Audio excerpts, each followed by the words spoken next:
Amigos y hermanos, seguimos en la ruta. Estamos hablando sobre la igualdad entre el hombre y la mujer. Y estamos empezando, hemos dicho algo, sobre algunas mujeres muy destacadas en la palabra de Dios.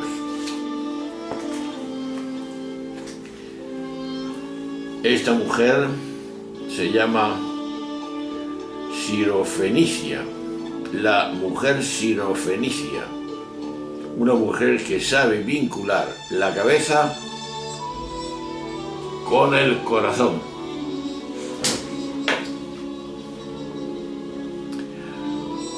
Soy otra de esas innumerables mujeres anónimas. Ni Mateo en el 15, 21, 28, ni Marcos en el 7, 24, 31 me llaman por mi nombre, por eso no me conoces. Solo sabes que soy una mujer que representa lo marginal. Soy mujer pagana, siria de Fenicia, según Marcos, o cananea, según San Mateo. Y tengo una hija que está poseída por un espíritu impuro, dice el texto evangélico. Ya sabes que esta era una de las maneras de expresar la enfermedad. Este relato es una de esas escenas evangélicas redescubiertas por la exégesis feminista, mujeres estudiando la palabra de Dios. Entre las biblistas españolas lo han hecho sobre todo Mercedes Navarro y Carmen Bernabé y Elisa Estevez. Jesús viene a la frontera de Tiro y de Sidón. El evangelista que narra mi experiencia pone de relieve que Jesús está allí, en una casa, de incógnito. No quiero que nadie se entere. Pero yo, siempre atenta a cualquier situación que pudiera aliviar a mi hija, me enteré enseguida y teniendo todas las de perder, por pagana, voy a ver a Jesús, a pedirle la curación para ella. Tomé la iniciativa de entrar en la casa donde estaba y echándome a sus pies, le gritaba rogándole insistentemente que tuviera compasión de mí y que echase el demonio de mi hija. Yo no estoy dentro, sino fuera de la casa de Israel. Soy pagana. Lo sé muy bien. Me inclino para adorarlo, como dice de mí Mateo. Es mi manera de expresarle mi confianza y le hago una petición. Jesús se dirige a mí y me habla de un modo duro, pero en parábola. Por un lado, me deja clara mi situación, pero por otro, deja mi petición sin responder.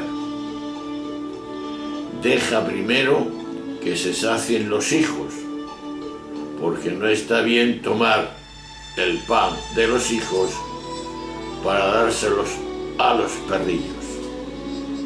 Perro era el nombre con que los judíos nombraban a los paganos. Pero Lucas lo dirá más claro aún. Jesús se siente enviado por el Padre a las ovejas de Israel. No es que excluya, sino que es cuestión de precedencia. Primero con los hijos de Israel. Para hacerse entender, me habla de alimentos, de mesa, de comida, de hijos perrillos domésticos. Yo comprendo la situación. Entiendo que Jesús está convencido de que Él ha sido enviado primeramente a Israel, e intento ver las cosas como Él las ve, para poder desde ahí dialogar con Jesús. Es decir, me sitúo en su marco de referencia, me pongo en su lugar y soy capaz de seguir su argumento desde la parábola donde Él lo ha situado, y desde ahí remito a la realidad. Contesto, también los perrillos comen, aunque sean migajas. Tengo que utilizar mi inteligencia amante, usar mi cabeza, para argumentar con perspicacia, no partiendo de principios abstractos ni teóricos, sino de la realidad. Mi hija tiene hambre de salud, necesita comer. ¿Qué más da que sea o no hija de Abraham? Yo insisto, supero las dificultades, argumento el derecho a la curación por la necesidad más allá de pertenecer o no al pueblo de Israel. Sabía muy bien que Jesús situaba a las personas en el centro de su misión, y yo hago lo mismo, sitúo a la persona de mi hija en el centro de la argumentación. Entro en la parábola de Jesús y la cambio. De lo temporal la traslado a la urgencia de la necesidad. La realidad de mi hija enferma ahora, desplazando a segundo término el criterio del orden de precedencia. Jesús me había dicho primero, no me había dicho no, y yo he comprendido. Eso me da la sabiduría suficiente para dialogar con Jesús, y me dice Mercedes Navarro, entrando en su misma lógica, cambio su orientación. Y me surge una pregunta. ¿Necesariamente tiene que haber un antes y un después? ¿No será posible la simultaneidad y la inclusividad? Pan y migas, y migajas mejor, pueden ser comidas al mismo tiempo. Hijos y perrillos pueden ser atendidos a la par. Por eso, mirando a Jesús de frente, le argumento así: es verdad, Señor, pero también los perrillos debajo de la mesa comen de las migajas de los hijos. No me he sentido humillada ni agredida por la imagen de los perrillos, porque yo los vinculo a la esfera familiar. También ellos pertenecen a la casa, y sobre todo en esa casa común comen todos, hijos y cachorros, judíos y gentiles, varones y mujeres. Mientras hablo, me doy cuenta de mi audacia. Yo, mujer y pagana, tengo el coraje de discutir con Jesús. Primero le doy la razón. Cierto, Señor, pero en ese momento le doy la vuelta al discurso del maestro. Hago teología de las migajas.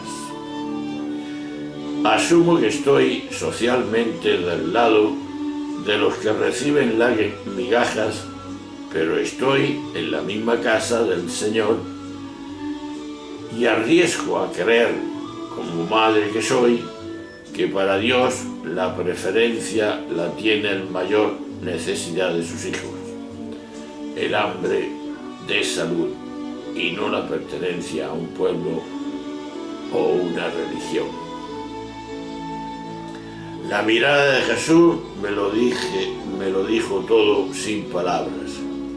Sin ser consciente de ello, me acabo de convertir en lugar de revelación para el Nazareno, que verifica que la salvación de Dios es para todos y no solo para el pueblo de Israel.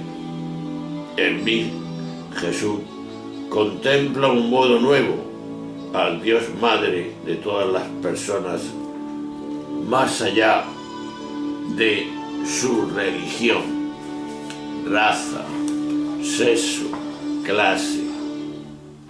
Se desvela de un modo más hondo aún que para Dios Madre no hay más que decisivo que la necesidad de sus hijos e hijas. Cualquier proyecto debe supeditarse a que el maligno salga y la libertad vuelva a ser posible. Todo esto no sucede al azar.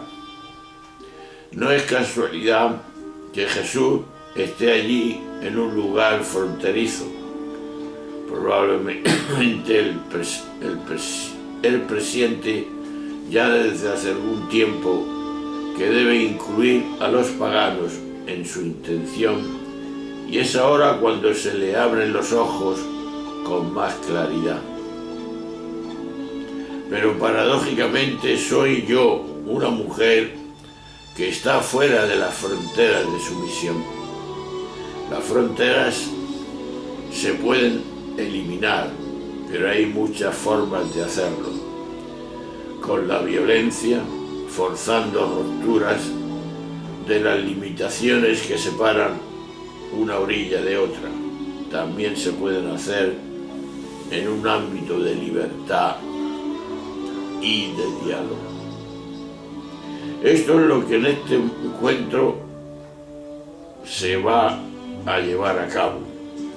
Jesús dialoga conmigo, yo entro también en el diálogo, no para repetir al maestro sus palabras y dejarlo donde estaba, sino que insisto, razono, dialogo, me arriesgo a discutir, desarrollo mi sabiduría sin sentirme ofendida por el insulto. He sabido negociar, comprenderle, y al final Jesús ha sido vencido por mi argumentación que brota del amor y que dice: por eso que has dicho, el demonio ha salido de tu hija. No me lo podía creer, la alegría me inundaba. Mi argumentación, que había sabido vincular cabeza y corazón, que había sabido dialogar y hacer de puente, se ha convertido en lugar de salvación, de expulsión de los demonios, es decir, de toda realidad que dificulta, entorpece, retrasa la expansión del reino de Dios. Pues bueno, con estas palabras Jesús me estaba diciendo claramente que ha sido mi amor lúcido, mi inteligencia amante, la que ha logrado hacerle superar su prejuicio. Y además yo había conseguido la salud de mi hija. Hoy quiero dirigirme a ti que me ves y me oyes y preguntarte: ¿sabes utilizar tu inteligencia para comprender y dialogar acerca de distancias en vez de encerrarte en tu modo de interpretar la realidad? ¿Es tu inteligencia amante o sembradora de discordia, abierta a lo distinto o dogmática?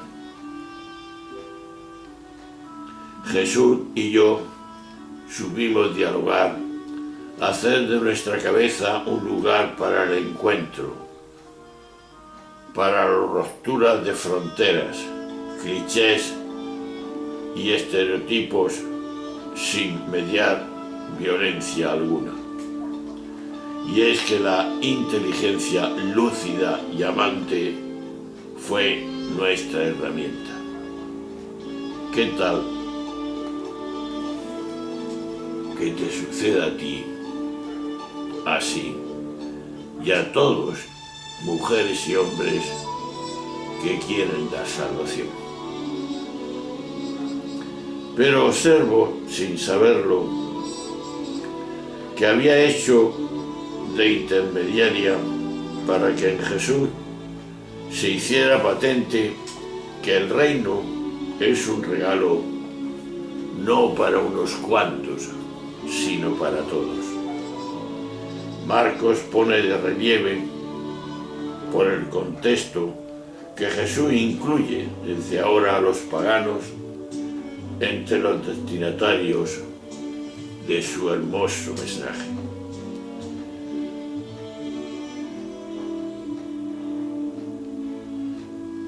Querido hombre y mujer, vamos a darnos cuenta de lo que ha pasado en este relato. Una vez más, la mujer ha sido protagonista de un cambio histórico del que siquiera fui plenamente consciente y por tanto no pude disfrutarlo mucho.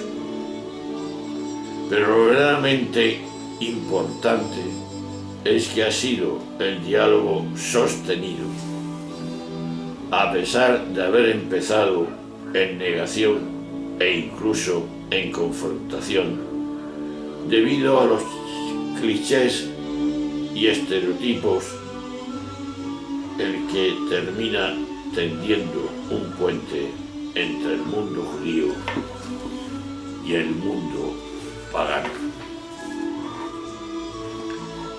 En esta experiencia, Jesús aparece vencido por mi amor inteligente y mi fe, claro está. Yo me fié de su palabra, salí de su lado sin certezas, pero al llegar a mi casa encontré a mi hija echada en la cama y el demonio había salido de ella. Me gustaría que tú comprendieras que yo, en ese encuentro, aprendí que Jesús nos devolvía a nosotras las mujeres, y está hablando de ella, un poder que es nuestro, aunque no lo sepamos, porque nos lo han negado la sociedad en la que vivimos. El poder de exorcizar demonios. que curiosamente es una de las características de los apóstoles y seguidores y seguidoras de Jesús. Jesús llamó a los que quiso para estar con él, para anunciar la buena noticia, la sabiduría de Dios, con poder para expulsar demonios. Nos dice Marcos en el capítulo 3:11.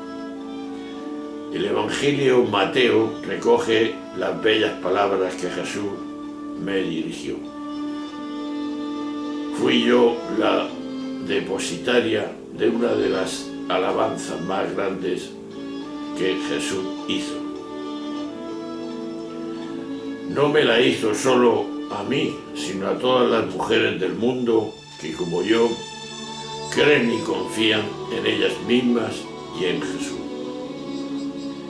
Recuerdo muy bien no solo sus palabras, sino su mirada, aquellos ojos que hablaban al corazón. Clavó en mí los suyos y me dijo: mujer, qué grande es tu fe, hágase conforme tú lo deseas. Qué bonito. Era frecuente observar esa actitud en Jesús. Él no se atribuye el éxito de la curación de mi hija, sino que me devuelve a mí el protagonismo. Como si me dijese a mí y a tantas madres que luchan por sus hijos: ha sido tu fe, tus ojos lúcidos, tu oído atento, tus pies diligentes, capaces de romper barreras, de fronteras, capaces de dialogar, tu inteligencia amante, tu corazón compasivo, tu cabeza y tu corazón unificados quieren, y quienes han obrado el milagro de la curación, salvación.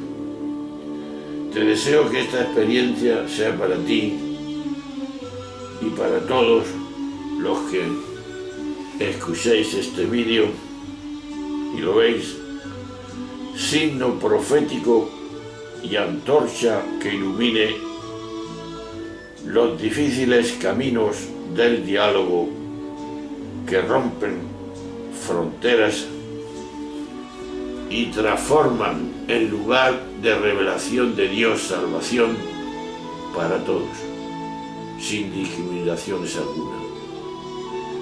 Yo, una mujer que utilicé mi cabeza para dialogar, romper fronteras, alcanzar y poder ser mediadora de salvación.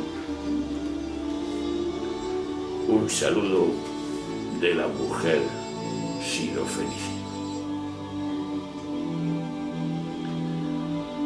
Otro hecho que se da es el siguiente: dos mujeres que gobiernan y ejercen liderazgo en la iglesia primitiva, Febe y Junia.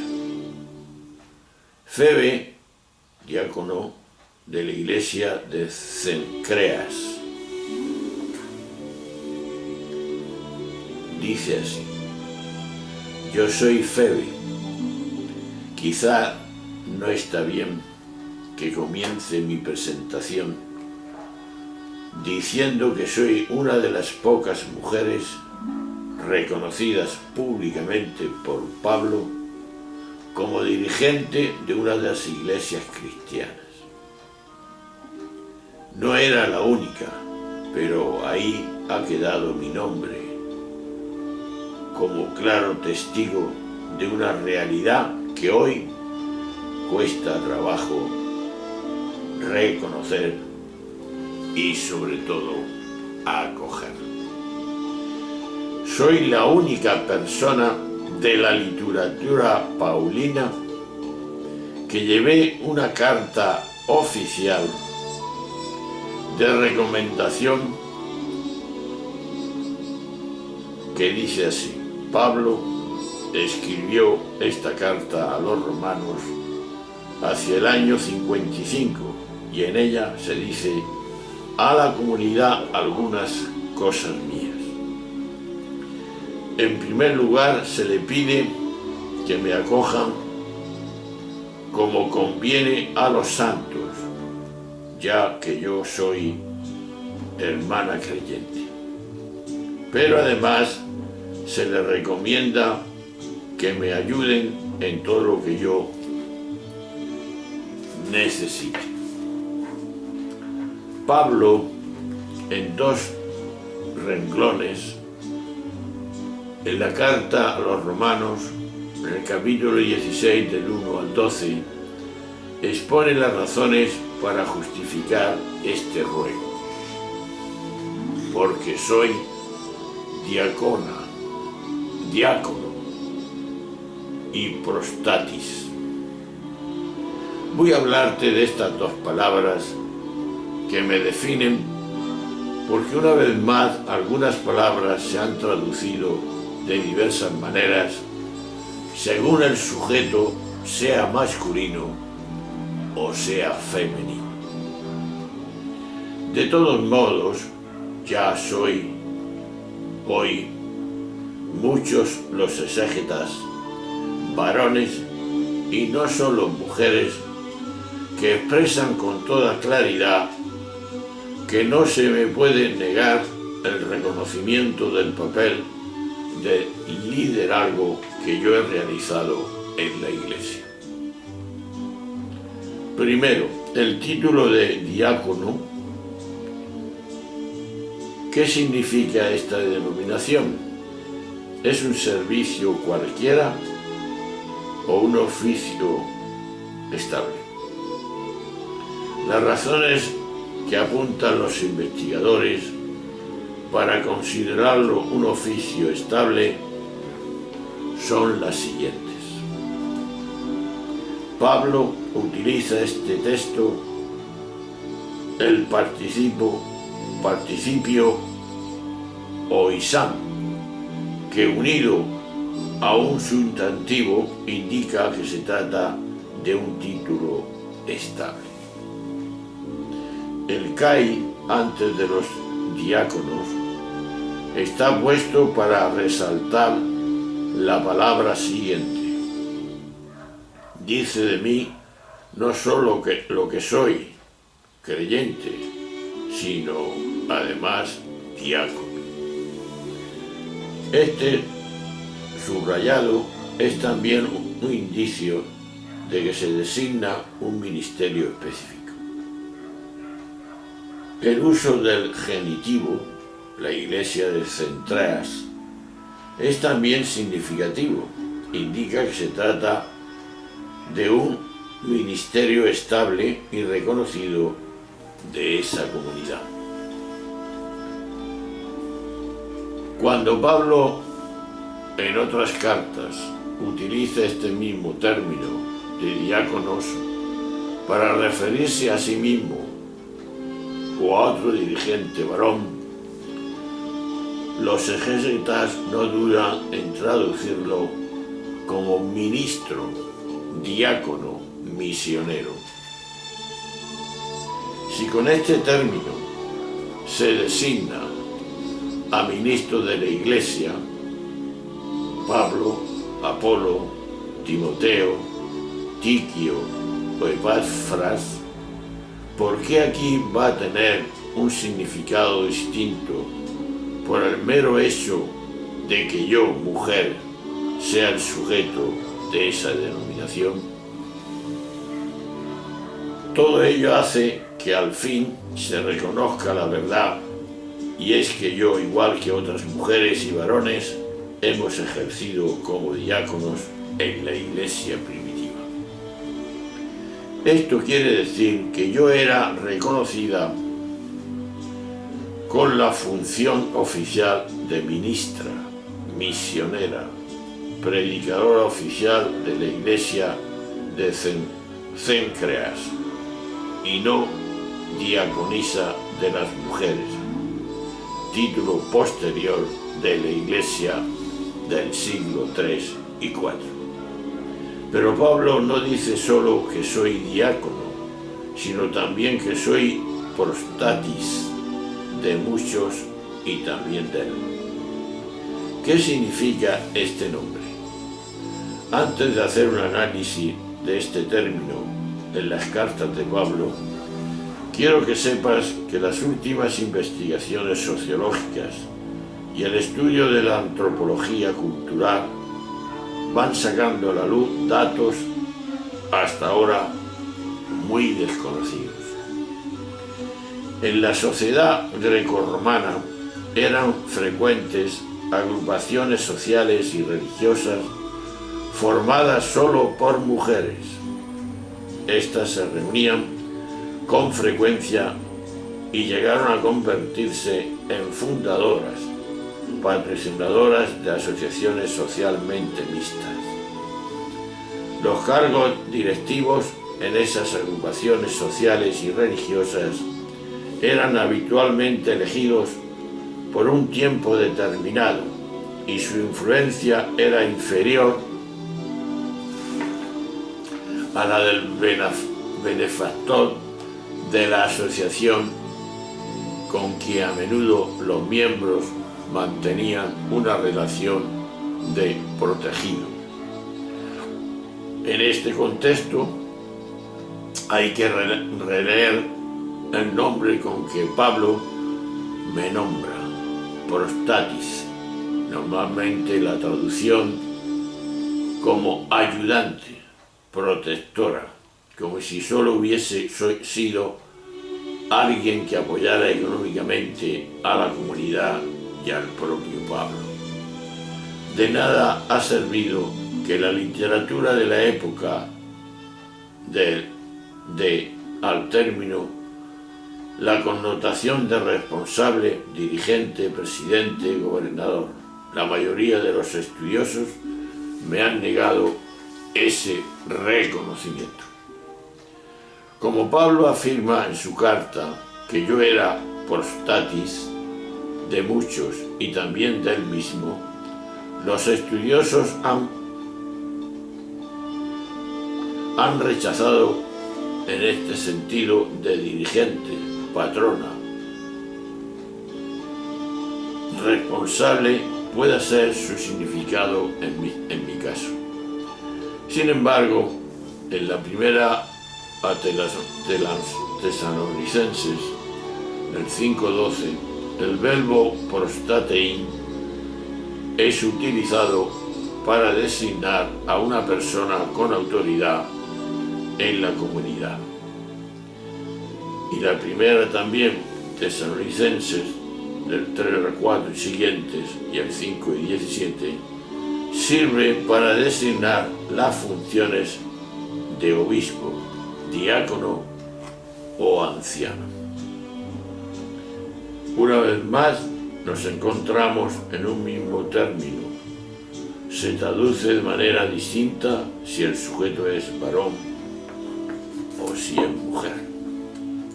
Hoy ya son varios los estudios que reconocen que en el contexto de la carta a los cristianos de Roma, la responsabilidad que Pablo me reconoce tiene que ver con mi liderazgo en el sentido jurídico de patrona, mujer que ejerce el patronazgo.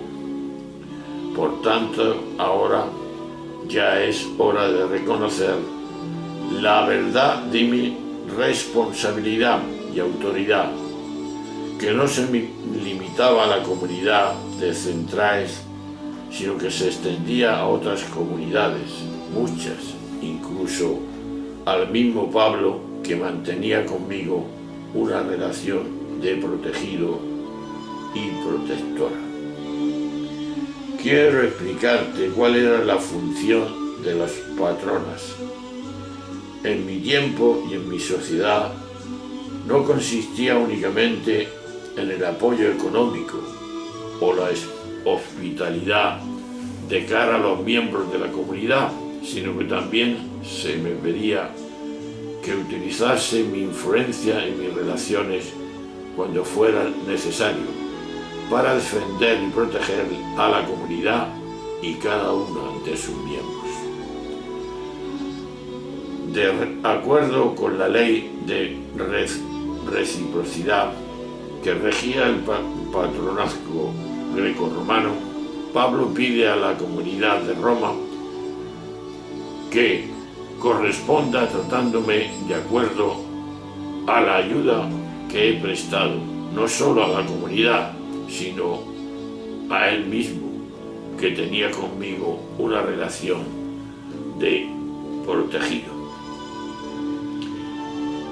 Te cuento todo esto porque ya va siendo hora de que se haga justicia y se den a conocer los datos que están sacando a la luz, con muchos esfuerzos, mujeres biblistas, arqueólogas y filólogas dispuestas a reivindicar la verdad de nuestro protagonismo en la historia y también en la historia del cristianismo primitivo. Ser diácono y prostatis no era un honor o un privilegio para mí, era una llamada al servicio de la comunidad. Tuve que dedicar mucho tiempo a pensar, planear, prepararme para ejercer bien esa función de liderazgo, pero sobre todo tuve que empeñarme seriamente en dejar que mis criterios, pensamientos e interpretaciones de la realidad se fueran configurando al aire de Jesús. Era un trueque muy grande de valores, del modo de ver la vida, de abrirme a la realidad como Él lo hizo, de aprender a nombrar lo real como lo nombraba Él. Es decir, tuve que ir dejando que mi cabeza se dejase alcanzar por el Espíritu de Jesús y me fuese configurando como hija y como hermana. Seas varón o mujer, te hago una doble invitación. La primera es abrir tu mente y tu corazón para dejarte configurar por los valores, criterios y perspectivas de Jesús el Señor. La segunda es unirte a mi acción de gracias a Dios por las posibilidades que esa primera comunidad se nos dio a las mujeres. Te animo a seguir luchando y confiando para que algún día la Iglesia de Jesús vuelva a ser una comunidad de iguales, que así nos hizo Dios. Antes de terminar, quiero decirte que yo utilicé todas mis capacidades mentales, toda mi inteligencia emocional, para dejarme tocar por los criterios de Jesús, para saber servir, proteger y velar por la comunidad que tenía a mi cargo, como una manera de ser fiel al Nazareno y a la comunidad y poder así ser testigo de Jesús, que había venido a servir y no a ser servido. La pregunta es obvia. ¿Qué haces? ¿Haces tú lo mismo? ¿Dejas al Espíritu de Jesús que trueque tus criterios, tu escala de valores, tu manera de interpretar la vida? A todos os saluda, a los hermanos y hermanas de vuestra comunidad, la que ha hablado Febe, diácono de la Iglesia. Pues bien, nos vamos a quedar aquí para que no se haga más largo y ya mañana, bueno, vamos a hacerlo ahora, porque mañana ya en la próxima sesión hablaremos de algo que también es importante, no solo la cabeza, sino las entrañas. Hablamos de Junia, apóstol ilustre, Soy Junia, apóstol. Quizá te sorprenda hasta mi nombre, pues durante siglos he estado oculta bajo un nombre masculino, Junias. Aún hay hoy traducciones de la Biblia que ocultan mi identidad. ¿Cuál es el motivo por el que me la han negado? Pablo, en su carta a los romanos, me nombra junto a mi compañero Andrónico y dice de nosotros: parientes y compañeros de prisión, ilustres entre los apóstoles que se entregaron a Cristo antes que yo. El título de apóstol que Pablo nos reconoce en los orígenes del cristianismo era inconcebible aplicarlo a una mujer, por tanto decidieron añadir una S y transformar mi nombre latino, Junia, nombre femenino muy frecuente y atestiguado como tal, en un nombre masculino, Junias, o incluso convertir mi nombre en un diminutivo de nombre de varón, Junianus. Hasta hace muy poco nadie ha denunciado este robo de mi identidad y de la proclamación del título de apóstol a mí, una mujer muy próxima a Jesús.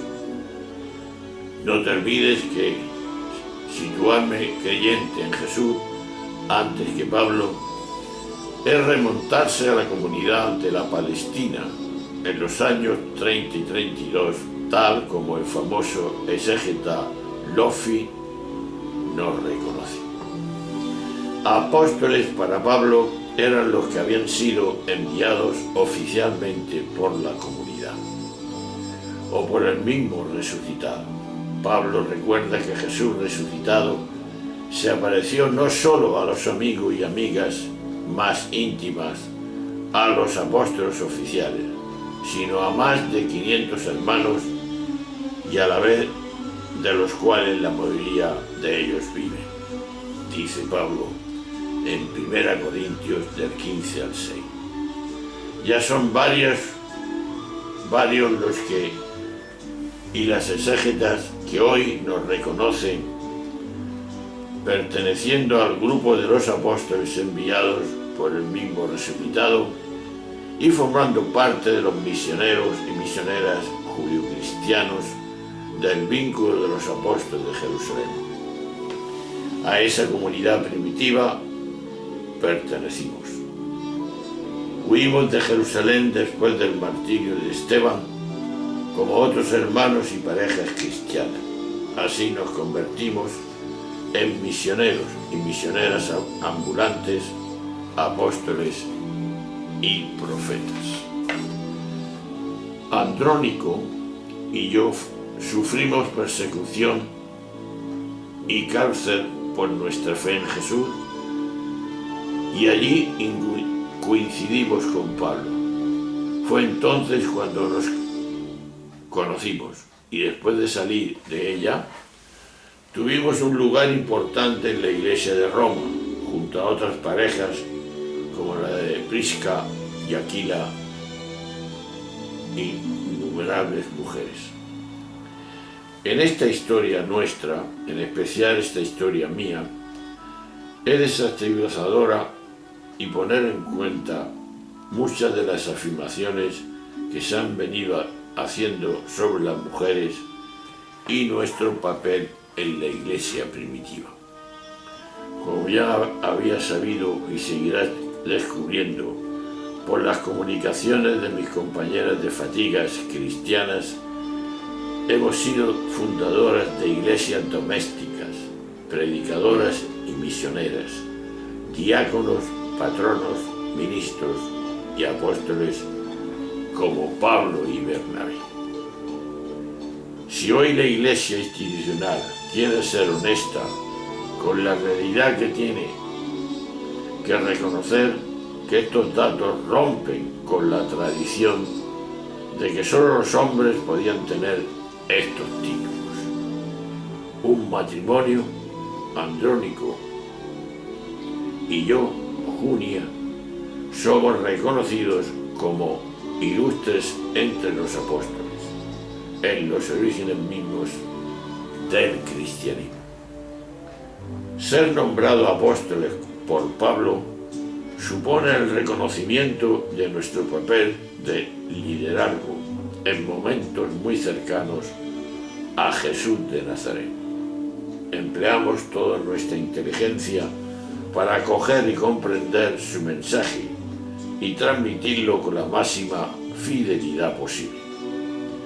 Ese ser testigos de Jesús y su reino es lo esencial de nuestra misión de apóstol. Una postdata.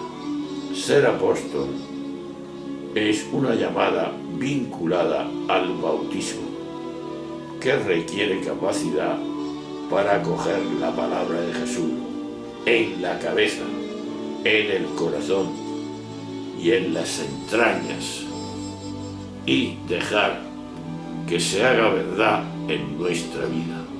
Solo así podemos justificar que nuestro cuerpo, el seguimiento de Jesús. De aquí surge una gran pregunta. ¿Vives tú tu vocación bautismal? ¿Cómo la vives? Y para terminar, digo, os animamos a todas y a todos a vivir así vuestro bautismo, pero de un modo especial a las mujeres, a abrir vuestras mentes a la novedad desconcertante del mensaje de Jesús, a asumir el trueque profundo de valores y modos de ver y situarse en la realidad que él proponía a sus seguidores, para que también vosotras podáis seguir viviendo en la Iglesia de Jesús como apóstoles en vuestro mundo, de tal modo y tal manera como nosotros lo fuimos en el nuestro. Por eso no nos desaniméis ante las constantes negativas a permitiros ejercer funciones de liderazgo en la Iglesia actual y ante las negaciones de la realidad. La verdad termina triunfando antes o después, o ya lo veremos. Son ya muchos los investigadores femeninos y masculinos que van desencobrando la Biblia, los escombros patriarcales, para que puedan reducir la palabra revelada de Dios a través de Jesús, para quien nunca hubo esclavos ni libres, hombres ni mujeres, sino hijos e hijas, hermanos y hermanas de un único y Dios, Madre y Padre. No perdáis la esperanza, seguid luchando y sobre todo seguir siendo apóstoles de la buena noticia de Jesús, que es sabiduría y una noticia que vuestro mundo necesita y anhela. Junia, apóstol de la Iglesia de Jesús. Pues ahí, hermano, ahí tenemos un apóstol, sí, que la Iglesia ha olvidado y tiene que recobrar. Todos somos apóstoles, todos somos misioneros, todos por el bautismo estamos comprometidos a anunciar el reino de Dios. Un abrazo, un saludo, hasta otra. Adiós.